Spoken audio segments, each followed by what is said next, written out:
Hi there, you're watching Time Warner Cable's Local Edition. This is the Sacramento Report. I'm Jaime Garza, joined today by Assemblymember Anthony Portantino. Good to have you here. Thanks, Jaime. Today's subject deals with some medical issues and some very sensitive issues, in fact, and it's cancer treatment. And specifically, you're dealing or focusing on cancer treatment for young people, people in their fertile years, and yet there's some challenges facing these young men and women. Yeah, absolutely. First of all, I was quite honored when the women's health community came to me and asked me to look into this issue.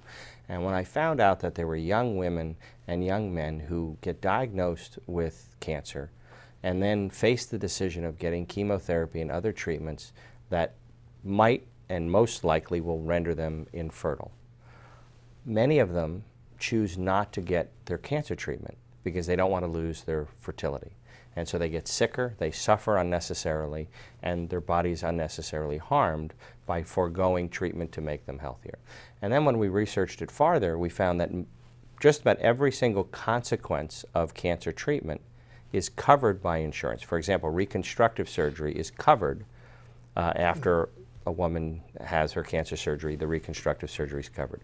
But fertility protection, a consequence of the treatment, is currently not covered. So we look at that as a loophole in insurance coverage. And working with some of the nonprofits who have done economic modeling, they've shown that the insurers will actually save money by preserving fertility and treating patients sooner who don't get sicker. And so it's good for the patient, it's good for the insurer, and certainly having the ability to preserve one's fertility is just a wonderful outcome of this. So that's what we're asking to be done.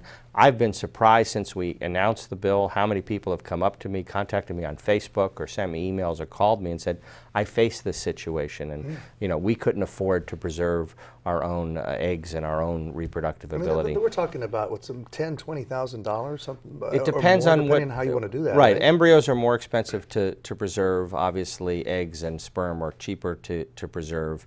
The point is, though, that's a small investment with a small segment of the population that has tremendous health care benefits. Have you been able to talk to some of the insurers and Yes. get their feedback on this? We brought them in. I'm not the type of legislature to jam people, so we brought them in from the get-go to say, help us solve and close this loophole. We haven't gotten the feedback yet. We're hoping they see the merit behind this. We're hoping they see the economic benefit as well as the human benefit.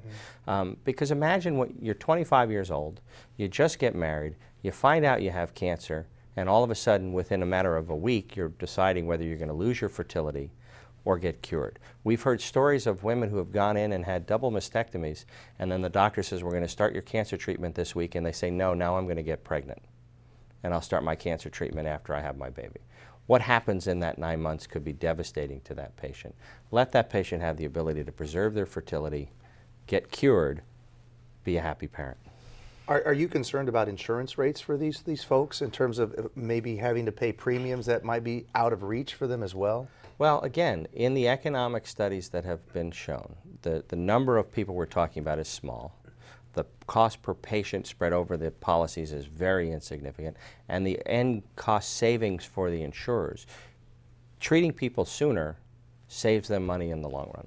How soon do you think we're going to get some kind of feedback, or how soon would you like to get it from the insurance companies to see if you can move forward? I'm hoping they embrace this and they come forward sooner rather than later. Again, this is a loophole. This isn't a mandate. All right. Assemblymember Anthony Portantino, very interesting indeed. Keep us posted on that.